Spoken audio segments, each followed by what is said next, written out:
एक American author है David batch, जिनकी एक बहुत ही फेमस बुक है द ऑटोमेटिक मिलियनेयर। और इसी बुक में एक कहानी है जो कि आई थिंक हर उस इंसान को सुननी चाहिए जो कि एक मिनिमम वेज अर्न कर रहा है, लेकिन चाहता है कि इसी मिनिमम वेज में वो फाइनेंशियली फ्री हो सके। तो दोस्तों, स्टोरी है एक अमेरिकन कपल जिम एंड सुई मैकिंटायर की। जिम और सुई ऑथर डेविड के पास आए थे फाइनेंशियल एडवाइस के लिए। वैसे तो ऑथर के पास पहले भी काफी सारे कपल्स आते रहते थे एडवाइस के लिए, लेकिन ये कपल बाकियों से थोड़ा अलग था। ये कपल कंबाइंड ईयरली सिर्फ $30,000 अर्न कर रहा था, जबकि ऑन एन एवरेज अमेरिका में एक कपल मोर देन $50,000 अर्न करता है। यानी कि जिम और सुई एक एवरेज अमेरिकन कपल से कम अर्न कर रहे थे। लेकिन इस कपल की कमाल की बात यह थी कि बावजूद लो अर्निंग के ये कपल फाइनेंशियली फ्री लाइफ जी रहा था। इन दोनों की नेटवर्थ $2 मिलियन से ज्यादा थी और इनके पास खुद का घर था। इनफैक्ट कुछ और प्रॉपर्टीज भी इन दोनों ने खरीद रखी थी जिससे ये रेंटल इनकम लिया करते थे, और इनके ऊपर कोई डेट नहीं था, यानी कि इन्होंने सारा डेट ऑलरेडी पे कर दिया था। और इतना सब कुछ इस कपल ने किया था बिलो एवरेज इनकम अर्न करके। शुरू में तो इन दोनों की बात पे ऑथर भी यकीन नहीं कर रहे थे, लेकिन जब इस कपल ने सभी डॉक्यूमेंट्स और फिजिकल शेयर्स की कॉपी ऑथर को दिखाई तब ऑथर को ट्रस्ट हुआ। एंड ऑथर को भी उस दिन ये बात स्पष्ट हो गई कि रियलिटी में भी कम सैलरी से अमीर बना जा सकता है। इस कपल की स्टोरी वीडियो के शुरू में ही सुनाने का रीजन ये है कि कई सारे लोग आज भी इस बात में बिलीव करते हैं कि एक मिनिमम वेज अर्नर यानी कम कमाई करने वाला इंसान फाइनेंशियली फ्री नहीं हो सकता, और इसीलिए ऐसी सोच रखने वाले इंसान कभी फर्स्ट स्टेप लेते ही नहीं। बट आई एम श्योर कि जिम और सुई मैकिंटायर की ये स्टोरी सुनने के बाद आपके मन में से ये वहम पूरी तरह से निकल गया होगा, और अब आप भी जानना चाहते होंगे कि ऐसा होता कैसे है, कैसे आप कम सैलरी से फाइनेंशियली फ्री हो सकते हो। तो दोस्तों, इस सवाल का जवाब जानने के लिए वीडियो में बने रहो। वीडियो को इजी और इंटरेस्टिंग बनाने के लिए मैं कंसेप्ट्स को एग्जांपल और स्टोरीज के थ्रू समझाने की ट्राई करूंगा। तो दोस्तों, पहला एग्जांपल है मेरे लैपटॉप का।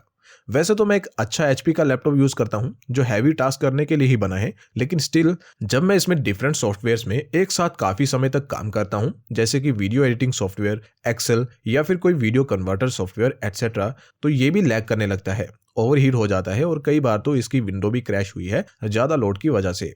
तो अब अगर एक मशीन का ओवर यूज करने से उसकी हालत टाइट हो सकती है, तो हम तो वैसे भी ह्यूमंस हैं जो कि मल्टीटास्किंग करने के लिए बने ही नहीं है। तो ऐसे में अगर हमें जॉब के साथ साथ इन्वेस्टिंग के लिए अच्छे म्यूचुअल फंड्स की रिसर्च करनी पड़े, फिर पोर्टफोलियो डाइवर्सिफिकेशन के लिए PPF या डेट फंड इन्वेस्टमेंट के लिए सेविंग करनी पड़े, तो होगा ये कि हमारा सिस्टम भी ओवरहीट हो जाएगा। कुछ महीनों के लिए तो हम इन्वेस्टमेंट को मैन्युअली कर पाएंगे, लेकिन लंबे समय के लिए अनुशासन रखना बहुत हार्ड हो जाएगा, और हो सकता है कि एक समय पे आके हम अपने गोल्स पे काम करना ही छोड़ दें। इसीलिए ऑथर भी कहते हैं कि अगर किसी गोल को पाने के लिए बहुत ज्यादा अनुशासन लग रहा तो हो सकता है कि हम उस गोल तक कभी पहुंचे ही नहीं। तो इसीलिए ऑथर कहते हैं कि बेस्ट वे है to achieve our investment goals कि हम अपनी इन्वेस्टमेंट को ऑटोमेट कर दें। हमें बस इतना करना है कि महीने में जब भी हमें सैलरी मिले तो सबसे पहले हम खुद को पे करें, यानी कि घर के बिल्स वगैरह बाद में पे करें, पहले खुद की सेविंग्स के लिए पैसे निकालें।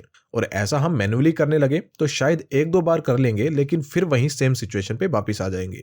तो ऐसे में हमारे काम आ सकती है SIP यानी सिस्टमेटिक इन्वेस्टमेंट प्लान, जिसके लिए हमें करना ये होगा कि जिस भी डेट पे सैलरी हमारे बैंक अकाउंट में क्रेडिट होती है, उसी के अगले दिन को हम SIP कटने की डेट को सेट कर देंगे। और क्योंकि ये ऑटोमेटिकली हमारे बैंक अकाउंट से सेट अमाउंट को काट लेगी, तो हम कभी प्रोक्रास्टिनेट नहीं करेंगे कि इस बार मैं अपनी इन्वेस्टमेंट को छोड़ देता हूं, नेक्स्ट मंथ से शुरू करूंगा। ऐसा कुछ नहीं होगा। और अगर बात करी जाए SIP अमाउंट कितना होना चाहिए, तो आप शुरुआत कम अमाउंट से कर सकते हो, और जैसे जैसे आपकी कन्विक्शन स्ट्रांग होती जाएगी और आपकी इनकम भी बढ़ती जाएगी, तो वैसे वैसे आप SIP को इंक्रीज कर सकते हो। जैसे कि जिम और सुई ने शुरुआत 4% इन्वेस्ट करने से करी थी, फिर बढ़ाते बढ़ाते 25% ऑफ इनकम को वो इन्वेस्ट करने लगे। आप भी ऐसा कुछ कर सकते हो। तो दोस्तों, ये थी स्ट्रेटेजी नंबर 1 सैलरी से अमीर बनने की, दैट आपको इन्वेस्टमेंट को ऑटोमेट करना होगा। अब सैलरी से अमीर बनने की सेकंड स्ट्रेटेजी जानने के लिए आपको राम की स्टोरी को ध्यान से सुनना होगा। राम 25 साल का एक जवान लड़का है जिसकी कुछ साल पहले ही एक मल्टीनेशनल कंपनी में जॉब लगी है। राम को एक अच्छा पैकेज मिला है, जिस कारण राम अपनी लाइफ को एंजॉय कर पा रहा है, लेकिन फाइनेंशियल लिटरेसी की कमी के कारण राम ने कुछ बहुत ही गलत डिसीजन लिए हैं, जिनमें से सबसे ज्यादा गलत डिसीजन उसने लिया था to buy expensive things on credit. Ram ने लेटेस्ट आईफोन खरीदा EMIs पे, देन उसने एक न्यू कार खरीदी अगेन EMIs पे, और भी बहुत सी एक्सपेंसिव चीजें थी जो उसने EMIs पर खरीद रखी थी। और उसने ऐसा इसलिए नहीं किया कि उसे इनकी जरूरत है, बल्कि इसलिए ताकि वो दूसरों को दिखा सके कि वो लाइफ में कुछ उखाड़ रहा है। लेकिन राम एक्चुअल में वो चीजें खरीद रहा है जिनकी उसको जरूरत तो नहीं है, बट वो उनको अफोर्ड भी नहीं कर सकता, इसलिए वो उन पैसों से ये सब खरीद रहा है जो उसके पास है ही नहीं। अब कई बार Ram under some circumstances EMIs miss कर देता है, और जैसे ही वो एक भी ईएमआई मिस करता है तो क्रेडिट फैसिलिटीज प्रोवाइड करने वाली कंपनीज उसका जीना हराम कर देती हैं। राम को अब रियलाइज हो रहा है कि वो जो काम ये सोच के कर रहा था कि उसे उससे खुशी मिलेगी, अब वही उसकी रातों की नींदें उड़ाने लगा है। उसके लेवरेज पे चीजें खरीदने की आदत उसकी मेंटल हेल्थ को अफेक्ट कर रही है, और क्योंकि उसकी इनकम का एक मेजर पोर्शन ईएमआईज पे करने में जाता है, इसलिए सेविंग्स की तो वो सोच भी नहीं सकता। इसीलिए दोस्तों, अगर आप पे भी किसी तरह का कोई एग्जिस्टिंग लोन है तो आप जल्दी से जल्दी उसे पे ऑफ करें। एक लोन के साथ अगर आप अमीर बनने की सोच रहे हो तो ये आपका सबसे बड़ा वहम है, आप ऐसा कभी नहीं कर पाओगे। हमारी कोशिश ये है कि हम जितना हो सके उतना पैसा बचाने की कोशिश करें, और ये तभी होगा जब आपके सर पे किसी तरह का लोन ना हो। इसलिए सबसे पहले जितना हो सके उतना ज्यादा अमाउंट अपने लोन को पे ऑफ करने के लिए दो, उसके बाद सेव करने की सोचो। तो दोस्तों, ये थी स्ट्रेटजी नंबर 2 सैलरी से अमीर बनने की, दैट पे ऑफ योर डेट फर्स्ट। वैसे दोस्तों, इस वीडियो में जो भी स्ट्रेटजीज मैं आपके साथ शेयर करूंगा वो सभी डेविड वेच की लिखी बुक द ऑटोमेटिक मिलियनेयर से निकाली गई हैं। इस कमाल की बुक को मैंने रिसेंटली सुना कुकू एफएम के प्लेटफॉर्म से, और मुझे ऐसा फील हुआ कि मुझे आपके साथ भी इस इंटरेस्टिंग बुक की नॉलेज को शेयर करना चाहिए। अगर आप इस बुक की डिटेल बुक समरी को सुनना चाहते हो तो आप कुकू एफएम का प्लेटफॉर्म भी यूज कर सकते हो। कुकू एफएम देश के लीडिंग ऑडियो शो प्लेटफॉर्म में से एक है, जिनके पास 10,000 plus non fiction audio shows library available है, जिसमें कि finance, personal development, science fiction etcetera जैसे टॉपिक्स पे भी ऑडियो बुक्स अवेलेबल हैं। ऑडियो फॉर्म में कंटेंट को कंज्यूम करना ज्यादा कन्वीनियंट होता है। आप किसी भी एक्टिविटी के दौरान, जैसे कि ट्रैवल करते हुए या फिर वॉक करते हुए भी ऑडियो बुक्स को सुन सकते हो और नॉलेज गेन कर सकते हो। और इस बार कुकू एफएम एक बहुत ही कमाल का ऑफर लाया है हमारी दिवाली को स्पेशल बनाने के लिए। कुकू एफएम के दिवाली सेल में आपको इनके एनुअल सब्सक्रिप्शन पे 50% ऑफ मिलेगा कोड दिवाली50 यूज करने पर। 50% ऑफ का मतलब आपको साल के बस ₹1,999 ही पे करने हैं इंस्टेड ऑफ ₹3,999, और साथ ही 10 लाख तक के गिफ्ट्स जैसे कि कार, गोल्ड, वॉचर्स एटसेट्रा जीतने का मौका भी कुकू एफएम आपको दे रहा है। आपको बस कुकू एफएम के प्रीमियम सब्सक्रिप्शन को 50% ऑफ पर परचेज करना है और आप लकी ड्रॉ में ऑटोमेटिकली एंटर हो जाओगे। तो अगर 199 रुपए पे करके 10 लाख जीतने का मौका मिले तो वाई नॉट। लेकिन याद रहे, ये ऑफर सिर्फ 25 अक्टूबर तक ही वैलिड है। उसके बाद कुकू एफएम के एनुअल सब्सक्रिप्शन का प्राइस वापस से ₹3,999 हो जाएगा। तो दोस्तों, कुकू एफएम ऐप का लिंक मैंने डिस्क्रिप्शन में दे रखा है, अभी इस ऐप को डाउनलोड करें और बनाएं ये दिवाली कामयाबी वाली। अब आ जाते हैं स्ट्रेटजी नंबर 3 पे, जो है buying a house instead of renting it. एक हाउस ओन करना एक एवरेज इंडियन का सबसे बड़ा सपना होता है। ये सिर्फ एक एसेट नहीं है बल्कि एक इमोशन भी है। लेकिन जब बात आती है इसको ओन करने की तो काफी सारे लोग इसकी हाई ईएमआई पे करने से डरते हैं। लेकिन बिलीव मी, घर को ओन करना रेंट पे रहने से ज्यादा सेंस बनाता है।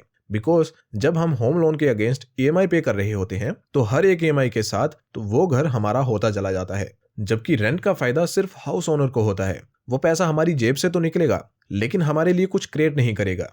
लेकिन कई सारे लोगों के दिमाग में एक डर बना रहता है कि अगर कल को मेरी कोई इनकम नहीं रही और मैं होम मॉर्गेज पे नहीं कर पाया तो मैं होमलेस हो जाऊंगा। तो दोस्तों, इसके लिए ऑथर एक तरीका बताते हैं जिसको मैंने इंडियन पीपल के हिसाब से मॉडिफाई किया हुआ है। तो आइए जल्दी से इस पॉइंट को समझते हैं।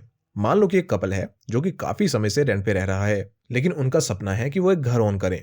अब इसके लिए उनको कैपिटल चाहिए होगी, जिसके लिए या तो वो बैंक को अप्रोच कर सकते हैं होम मॉर्गेज सैंक्शन करने के लिए, या फिर वो एक और ज्यादा सेफ और सिक्योर तरीका अपना सकते हैं, और वो ये है कि जितना भी लोन अमाउंट वो बैंक से सैंक्शन करवाना चाहते हैं उतने पैसे पहले वो जोड़ लें और फिर होम मॉर्गेज लें, लेकिन ज्यादा डाउन पेमेंट करके।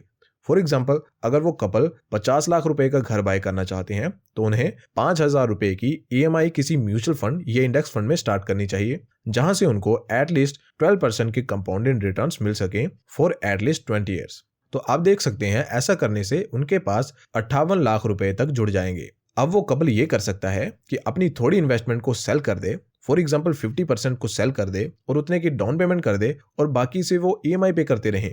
एज बिकॉज होम लोन पे जो इंटरेस्ट रेट रहता है वो किसी भी म्यूचुअल फंड के रिटर्न से कम ही रहता है, इसलिए वो कपल जितना भी अर्न कर रहा होगा पर ईयर उसी से उनकी ईएमआई का अमाउंट निकल जाएगा। और बाई चांस अगर किसी साल मार्केट डाउन भी होती है तो भी कोई बात नहीं, उस कपल के पास लोन अमाउंट जितना अमाउंट तो सेव हो ही चुका है, इसलिए उनको किसी तरह का कोई सरदर्द नहीं रहेगा। तो आपको भी यही सेम स्ट्रेटेजी का इस्तेमाल करना चाहिए होम ओन करने के लिए। और अगर आप पेरेंट्स के साथ रह रहे हो और फिर आप होम ओन करने का सोच रहे हो तो फिर तो आप ज्यादा सेव कर सकते हो और ज्यादा अमाउंट इन्वेस्ट कर सकते हो, जिससे आप और जल्दी अपना खुद का घर ओन करने का सपना पूरा कर पाओगे। जैसे कि अगर आप 5,000 की जगह 8 या 10,000 की एसआईपी लगा दो तो आप 10 से 12 साल में ही अपना खुद का घर ओन करने का सपना पूरा कर पाओगे। अब दोस्तों फाइनल स्ट्रेटजी है सेव फॉर इमरजेंसी। अभी तक हमने ऑटो मोड पे वेल्थ बनाना सीखा, फिर डेट फ्री लाइफ के बेनिफिट्स जाने और होम ओन करने का सबसे सेफ तरीका सीखा। लेकिन वेल्थ बनाना, हाउस ओन करना और फाइनेंशियली फ्री लाइफ जीना एक लंबा सफर है।